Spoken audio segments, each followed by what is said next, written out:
Salut à tous, c'est Joseph et tout d'abord je tiens à vous remercier pour tous les retours que vous avez fait pour le premier épisode de Fail des développeurs. Et c'est d'ailleurs pour ça que j'en fais un deuxième. Cette fois-ci on va pas faire un, mais plutôt deux gros fails de développeurs. On va d'abord parler d'un site qui est censé sauvegarder votre code et qu'il a lui-même un problème de sauvegarde de code. Et un site qui a littéralement perdu beaucoup d'argent. Mais littéralement. Mais avant de commencer, si vous appréciez ce genre de contenu, sachez que vous êtes plus de 90% à regarder la vidéo et ne pas être abonné, donc n'hésitez pas à vous abonner à cette chaîne, à liker, à partager et aussi à nous suivre sur d'autres réseaux, Instagram, Twitter et même TikTok. Bref, pour rappel, dans le premier épisode, le développeur avait posté sur Reddit un post décrivant tout ce qu'il avait fait et demandait de l'aide à la communauté. Parmi les réponses de ce post Reddit, il y avait un développeur qui lui avait répondu « Ne t'inquiète pas, moi, plus tôt dans l'année, j'ai supprimé la base de données de GitLab. » Justement là, je vais vous parler de cette histoire. Quand on est développeur, on veut absolument stocker notre code à un endroit sûr pour éviter de perdre l'intégralité de notre code, ou même une partie. Et aussi, si on développe une mise à jour de notre code, on veut quand même avoir la possibilité de retourner en arrière si jamais ça ne fonctionne pas. Et pour ça, on utilise des services comme GitHub, le plus connu, le plus utilisé, et aussi GitLab. C'est le concurrent en fait. Grâce à ces services, on peut héberger notre code sur Internet, donc même si on perd notre ordi, on peut quand même récupérer notre code. Et aussi, ces services permettent de garder plusieurs versions de notre code. Si on a un petit problème, on peut retourner à la version précédente ou même la version d'avant pour copier un petit truc. C'est génial. C'est indispensable de travailler avec ça. D'ailleurs, je pense que toutes les sociétés utilisent ça. Mais qu'est-ce qui se passe si ce service-là s'arrête de fonctionner? Je veux dire, qu'est-ce qui se passe pour ce service-là? Comment ils font pour stocker leurs propres données? C'est-à-dire, eux aussi, ils ont besoin d'un service comme ça, du coup. C'est un service qui gère les sauvegardes des autres. Comment il gère lui-même ses sauvegardes? Là, ça devient intéressant. Mais malheureusement, ce qui devait arriver arriva. On est le 31 janvier 2017. 2017, mais quelle année de fail!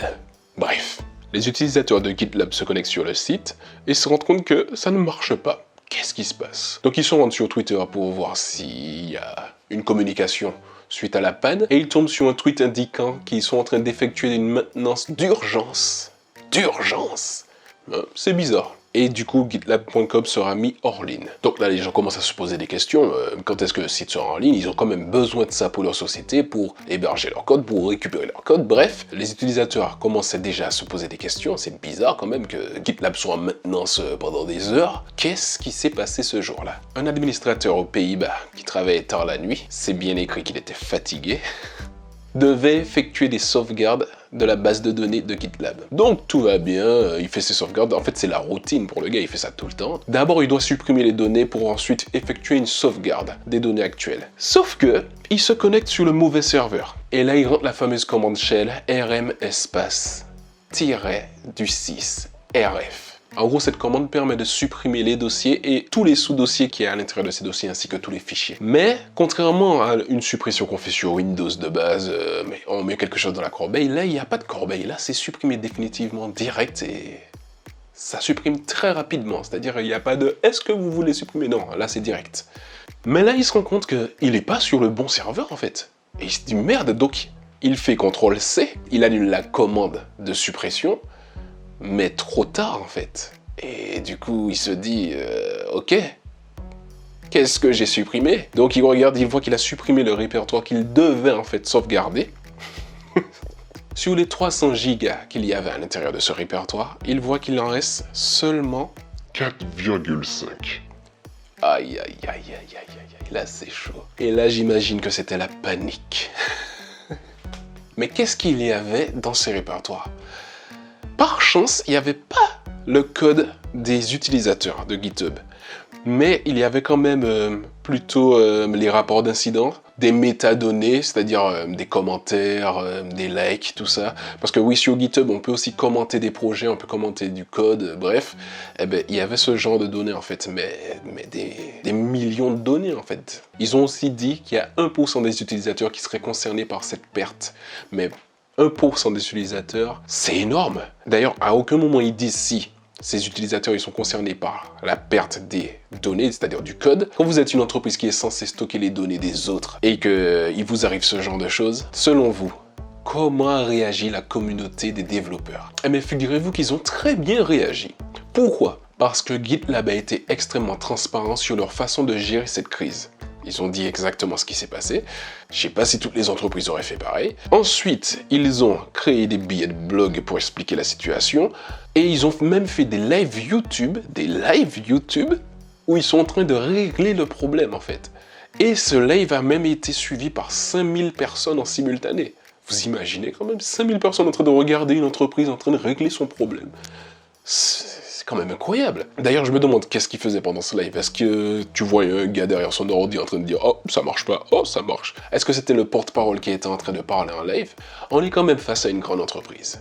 Même s'ils ont eu un problème de ce style, ils font quand même des sauvegardes plusieurs fois par jour. Donc ils avaient quand même prévu ce genre de choses. Et là, du coup, plus de soucis, tout est vite réglé. Voilà, on n'en parle plus, c'est fini. Ah ben non.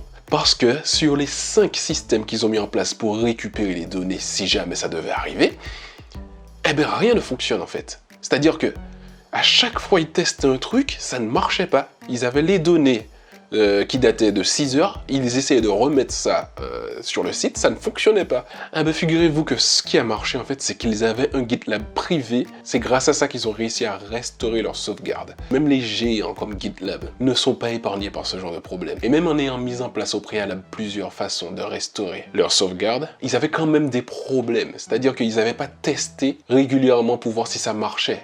Vu qu'il y avait des mises à jour sur les bases de données, tout ça, ça ne marchait plus en fait. Mais bref, ils ont quand même été félicités par la communauté des développeurs, alors qu'ils avaient fait perdre du temps à beaucoup de personnes. Tout ça pour montrer que si on gère bien la crise, même si on a commis une erreur, on va quand même vous pardonner. Par contre, pour le deuxième cas, c'est pas du tout la même chose. Selon vous, quel genre d'entreprise qui ne peut surtout pas se permettre de faire une erreur de développement, de conception, de code?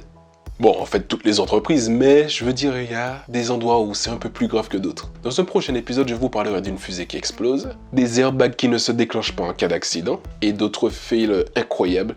Mais là, je vais vous parler de crypto-monnaie. Un portefeuille en ligne vous permet de stocker vos crypto-monnaies. Alors vous pouvez stocker du Bitcoin, de l'Ethereum, tout et n'importe quoi, bref. Et une fois que vous avez vos crypto-monnaies, vous pouvez les envoyer à un ami ou bien envoyer sur une plateforme, envoyer dans un autre porte-monnaie, échanger en euros, bref. Vous avez un code d'accès unique qu'il ne faut jamais oublier, comme un certain qui a oublié son code et qui n'a plus accès à ses cryptos, bref, qui vous permet d'accéder à votre porte-monnaie. La particularité des porte-monnaies de Parity, c'est que pour effectuer une action quelconque, plusieurs personnes doivent approuver cette action. Donc, si vous voulez envoyer de l'argent à quelqu'un, chaque utilisateur de ce porte-monnaie doit valider cet envoi. Ce qui permet à des entreprises d'avoir des porte-monnaies et que ce ne soit pas une seule personne qui prenne des décisions sur l'argent de l'entreprise. Mais qu'est-ce qui s'est vraiment passé ce jour-là? Pour vous remettre dans le contexte, quelques mois auparavant, un hacker avait réussi à dérober 30 millions de dollars en Ethereum à cause d'une faille de sécurité. Donc, l'entreprise avait patché cette faille de sécurité. Patcher, c'est créer une mise à jour pour régler un bug,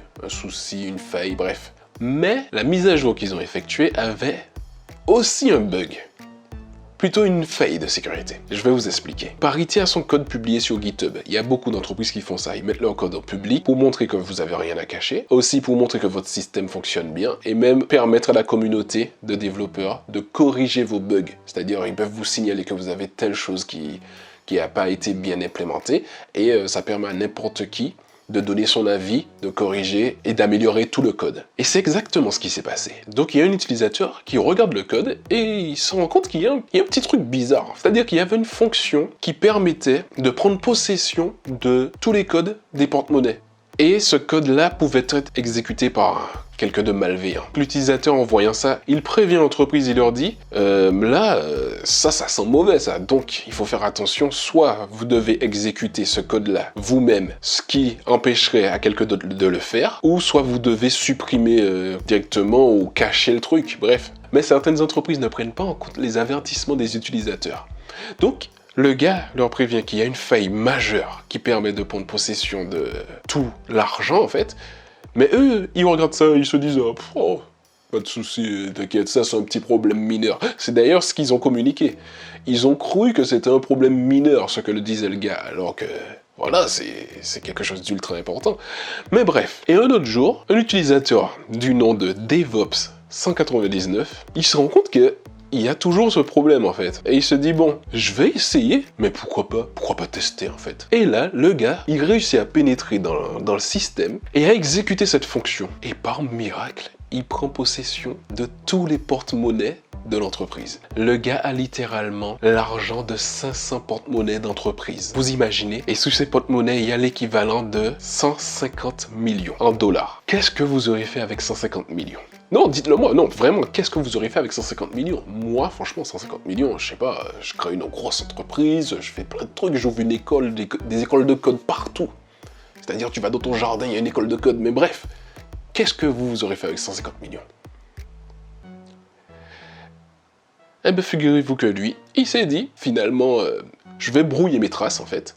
C'est-à-dire que le gars, il a réussi à s'introduire. Il a réussi à ouvrir le coffre-fort. Et là, il se dit, vas-y, je veux repartir tranquille, tu vois. J'ai pas trop envie de me mettre dans des embrouilles. Je suis pas trop un hacker, vas-y. Donc, je vais refermer la porte. Et je vais me barrer en douce, sans que personne ne voie. Sauf que, pour refermer la porte, en fait, il a lancé une deuxième fonction qui s'appelle la fonction kill. Et cette fonction avait pour objectif de détruire directement le répertoire. Le gars a supprimé tout le répertoire qui contenait les codes d'accès à chaque porte-monnaie.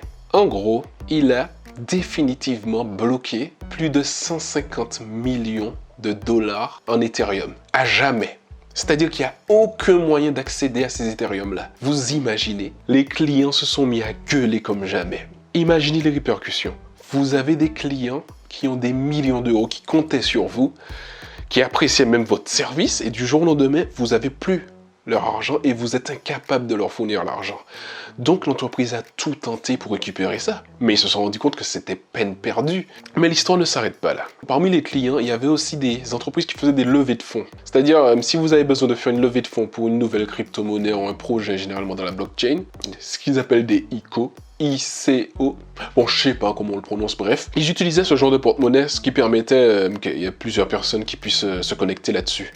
Polkadot, c'est une énorme entreprise dans la blockchain, avait justement plus de 40 000 Ethereum dans l'un de ses porte-monnaies. Ça veut dire que Polkadot, qui est, comme je vous dis, une immense entreprise dans le monde de la blockchain et des crypto-monnaies, n'aurait peut-être même pas vu le jour à cause de ce bug en fait, à cause de ce problème de merde. DevOps 199 par la suite a publié sur GitHub un message indiquant ce qu'il avait fait en fait, il expliquait ce qu'il avait fait.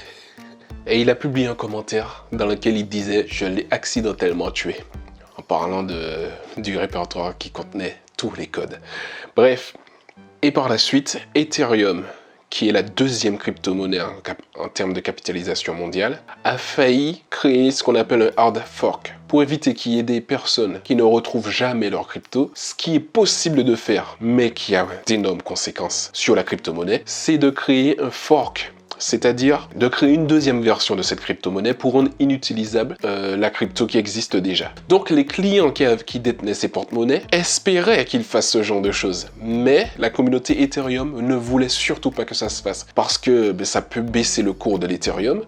Ça peut créer d'autres problèmes parce que des fois, il y a des gens qui ne font pas la mise à jour ou je sais pas exactement comment ça se passe. Donc ils ont décidé de ne rien faire par rapport à ça. Et vraiment de laisser les cryptos mourir. C'est-à-dire que vraiment, il y a plus de 500 000 Ethereum qui sont morts. Mais on peut rien faire, on peut pas les récupérer. Et ce qu'il y a de plus drôle, c'est que ça s'est passé en 2017.